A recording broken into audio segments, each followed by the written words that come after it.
Daniel Macha utakaosomwa na baba paroko.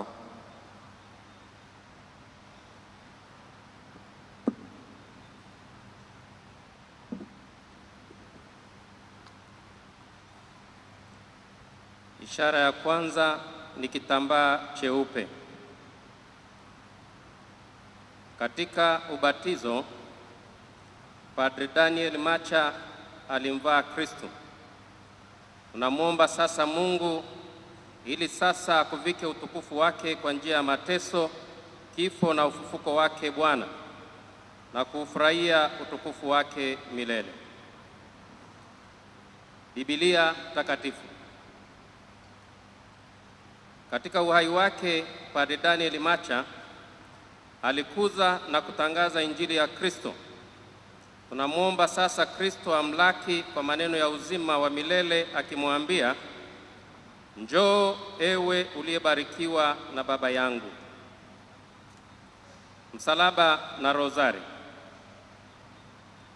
Katika ubatizo, Padre Daniel alipokea ishara ya msalaba. Tunaomba sasa Kristo mshirikishe ushindi wake juu ya dhambi na mauti.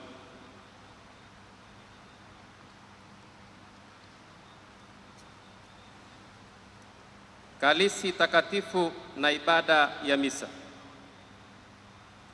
Katika Ekaristi takatifu, Padre Daniel alishiriki fumbo la mateso, kifo na ufufuko wa Yesu Kristo. Tunamwomba Kristo amshirikishe karamu yake ya milele. Stola. Kwa sakramenti ya daraja takatifu, Padre Daniel aliadhimisha sakramenti za kanisa. Tunamwomba Kristo kuhani ampokee kwenye ukuhani wa milele.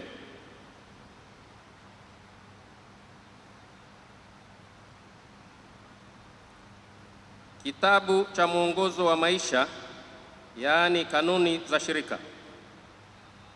Alipoweka nadhiri, aliambiwa maneno haya: pokea kanuni ya shirika la Roho Mtakatifu.